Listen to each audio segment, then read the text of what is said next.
Guide de la respiration en papillon. Comment enfin nager le papillon sans être à bout de souffle. C'est exactement ce qu'on va voir dans la vidéo. Peut-être que tu rêves d'apprendre à nager le papillon. Peut-être qu'il te semble trop difficile d'apprendre cette nage-là. Peut-être aussi que tu es tout le temps à bout de souffle et que tu n'arrives pas à terminer tes longueurs.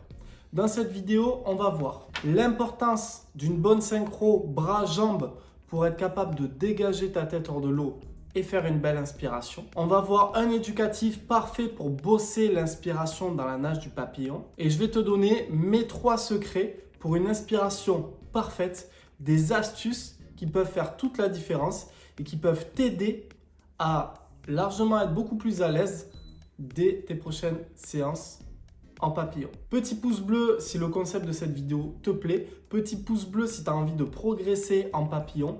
Marque-moi en commentaire quels sont les sujets que tu veux voir apparaître dans les prochaines vidéos YouTube. Marque-moi en commentaire également si tu vas essayer ces petites astuces. Et bien sûr, abonne-toi à cette chaîne YouTube pour ne pas louper toutes les prochaines vidéos. C'est parti avec le sujet.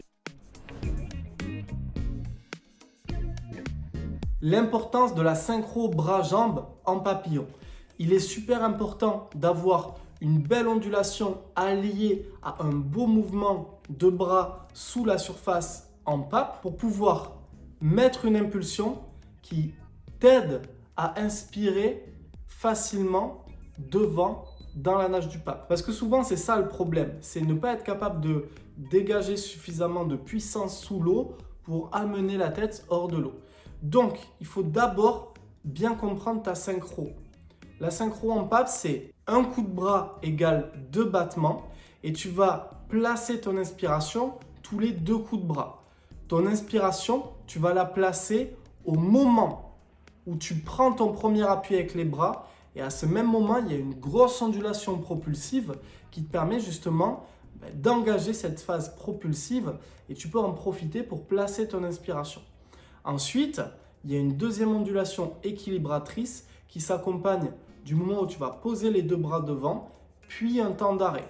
Et dans ta nage du pape, tu dois effectivement mettre un coup de bras accompagné d'une ondulation propulsive, une deuxième ondulation équilibratrice, pendant que tu mets un temps d'arrêt devant avec tes 2 bras tendus devant justement.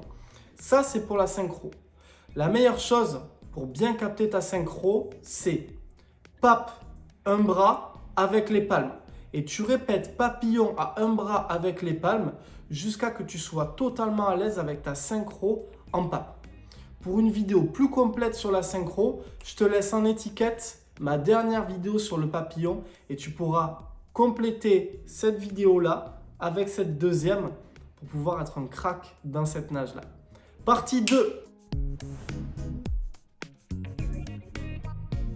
Un éducatif pour bien inspirer et pour justement allier cette phase propulsive à ton inspiration. L'éducatif, c'est traction des bras sous l'eau sans faire le passage des 2 bras. En gros, tu places tes 2 bras devant, tu mets tes ondulations et quand tu as besoin d'inspirer, tu viens tirer fort sous la surface, accompagner ça d'une grosse ondulation et d'une inspiration devant. Et ensuite, tu rentres la tête. Tu passes les 2 bras sous le corps et tu répètes le même schéma. Pape, traction uniquement sous l'eau sans faire le passage des bras au-dessus de la surface. Troisième partie, mes 3 secrets pour peaufiner ton inspiration en papillon.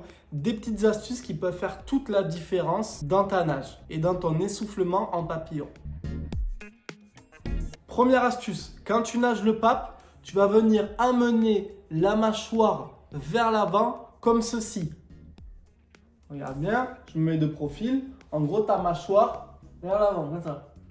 Puisque quand tu nages le pape, tu veux être très proche de la surface. Donc le fait d'amener ta mâchoire basse vers l'avant, ça va te permettre d'une belle proximité à la surface et ça va te permettre d'être bien proche de l'eau et d'avoir une inspiration correcte. Donc, à chaque inspiration, tu vas amener la mâchoire vers l'avant. Comme ça. Deuxième secret, c'est pas vraiment un secret, mais c'est important à mettre sur la table maintenant. Rentre la tête avant les bras. souvent, on se fait mal à la nuque, tout simplement parce qu'on passe les bras et ensuite on rentre la tête. Et mécaniquement, c'est traumatisant.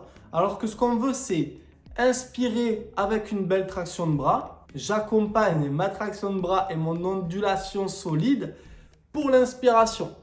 Menton vers l'avant et là, je rentre la tête largement avant les bras. Hyper important, c'est le secret numéro 2. Tu dois le mettre en place quand tu nages en pape. Secret numéro 3, inspire tous les 2 coups de bras et marque un temps d'arrêt devant. Le secret, c'est de marquer un temps d'arrêt devant puisque ça va te permettre d'anticiper ton prochain coup de bras. Et le fait de poser ta nage, de mettre un rythme et un temps d'arrêt, un temps de glisse sur ta nage, ça va te permettre de mieux t'organiser et de ne pas faire en sorte que ce soit le fouillis, pas faire en sorte que ce soit le bordel dans ta nage du pape. Si tu veux essayer ces techniques, je te conseille de les essayer sur 25 mètres, puis ensuite d'essayer de monter la distance. C'est-à-dire, au début, tu vas faire 6 x 25 avec les palmes en essayant ces techniques. Ensuite, tu vas faire 6 x 25 sans les palmes en essayant ces techniques. Puis, tu vas essayer de faire 4 x 50, 6 x 50. C'est hyper intéressant de travailler sur des 50 mètres en pape parce que tu gardes ta fraîcheur. Le seul intérêt de travailler sur 100 mètres ou plus, c'est simplement de te rassurer par rapport à « je suis capable d'accomplir telle et telle distance en pape ». Et toi, dis-moi quelle distance tu es capable de faire en papillon sans t'arrêter. Ça me permettra de voir qui est resté jusqu'à la fin de cette vidéo. Pour toutes les personnes qui sont encore là sur la vidéo, je vous ai préparé une formation gratuite pour apprendre à nager le crawl en glisse, sans s'essouffler, sans avoir les jambes qui tombent et une belle technique avec tes bras, des beaux appuis. Le lien est dans la description. Tu peux l'intégrer dès maintenant. Et moi, je te dis à très bientôt pour une nouvelle vidéo. C'était Malcolm. Ciao.